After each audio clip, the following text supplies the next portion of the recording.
like jam. Water. Hit the brake. Beep, beep. Drip like Jam. Water.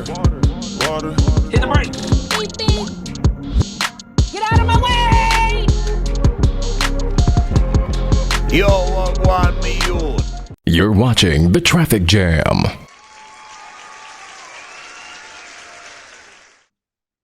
Well, welcome everybody to Traffic Jam. Again, I'm not your regular host. I'm just filling in.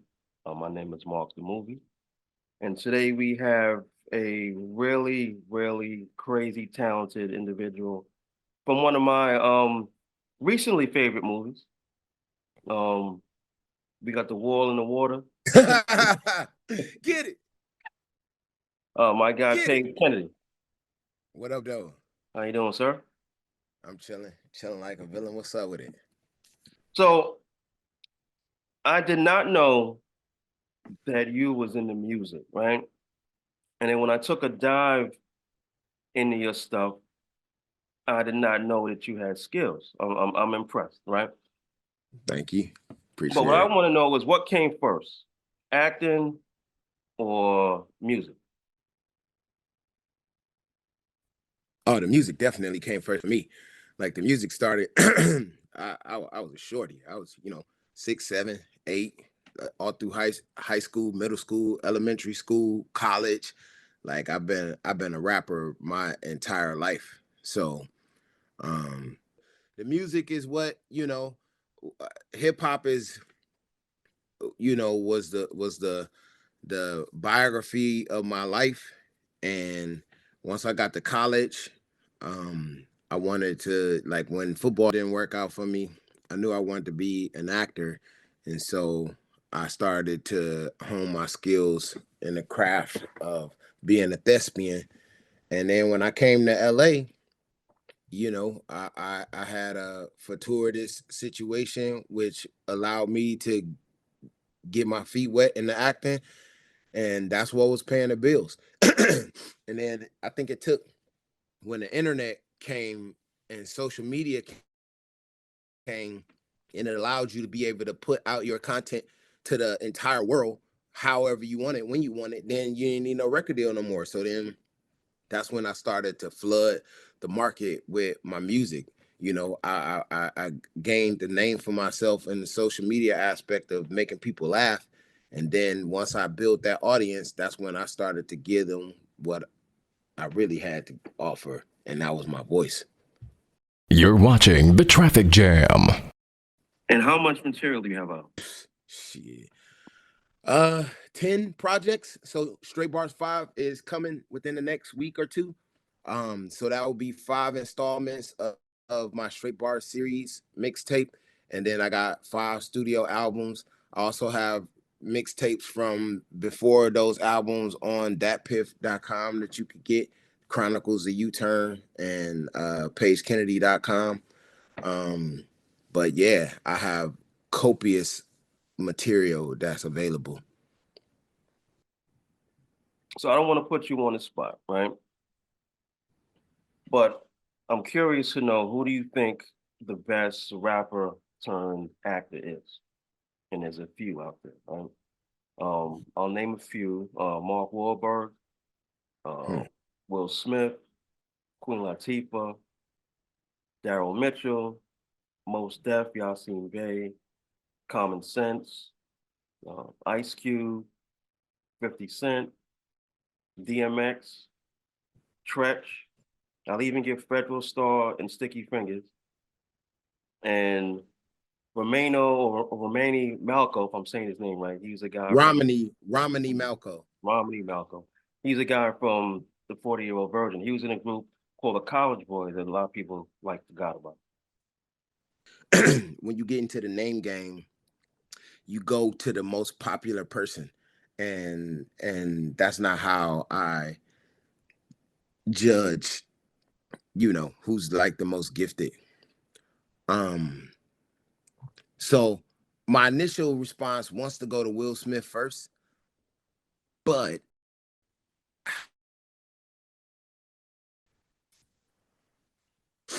I think about Common. Now, I feel like Common's acting acuity and his rapping ability are commensurate with each other. So I feel like he's just as good of an actor as he is a rapper. Ice Cube.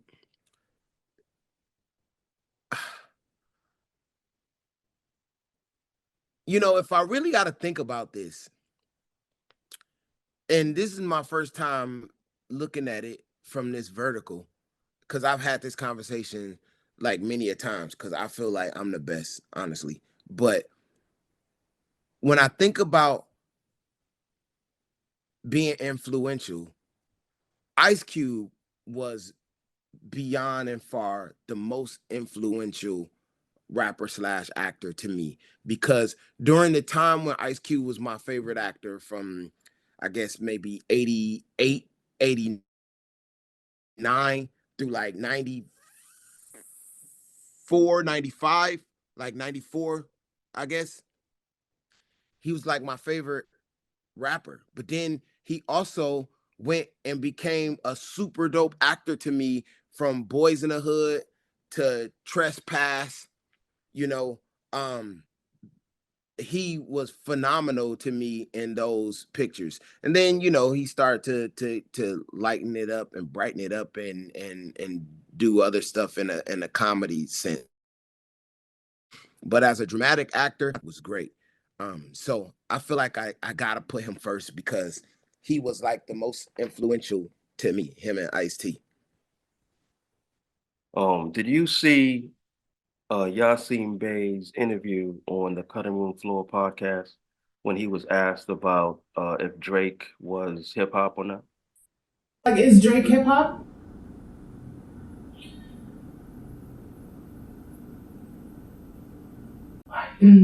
I know. Drake is we're here pop. for truth. We're here for truth. Drake is pop to me.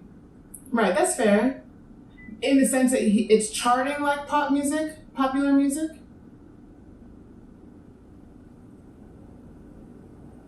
In the sense that if I was in Target in Houston and I heard a Drake song, so it feels like a lot of his music is compatible with shopping. Commercial music. Or it's Commercial music. shopping with an edge in certain instances. Or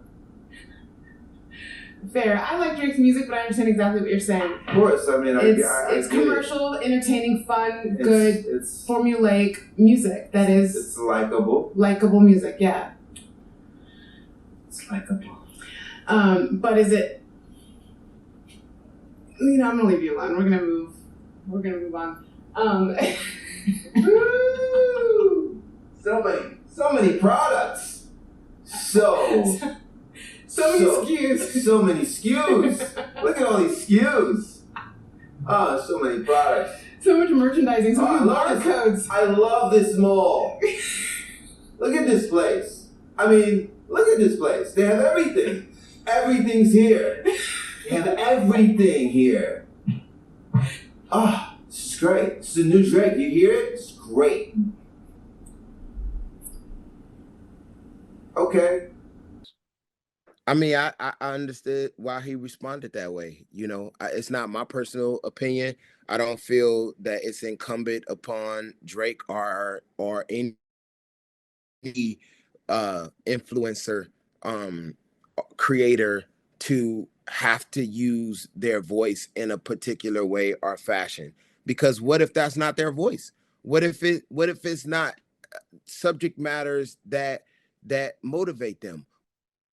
I feel like, you know, if Drake knows that the masses are not going to gravitate towards this music, you know, he has a brand, you know, and I think he protects his brand, and it's covenant to him.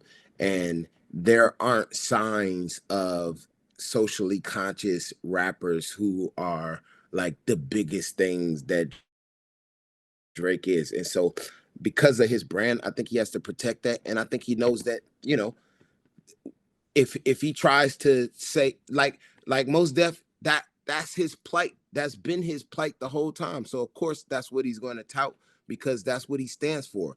but you also realize that Mos Def is not a mainstream artist, you know, and maybe because of that, maybe that's why he's not a mainstream artist, because maybe his music doesn't resonate with the mainstream. To tell this man who's been extremely successful that this is what he needs to do, I get why he would say that, but I don't agree with it. And, you know, I don't think he has to if he doesn't want to. If he chooses to want to use his voice to say something that he's passionate about, then I think that he should do that. But if it's not, then just because this man walks through the world like that doesn't mean you have to. Whenever I think of Meg, I think of you on the boat singing "We Got the Wall in the Water." Ha! That's hilarious. Get it. Traffic jam. Drip like Jam. water. Hit the brake. Beep, beep. Drip like Jam. water. Hit the brake. Beep, beep. Get out of my way! Yo, what want me youth?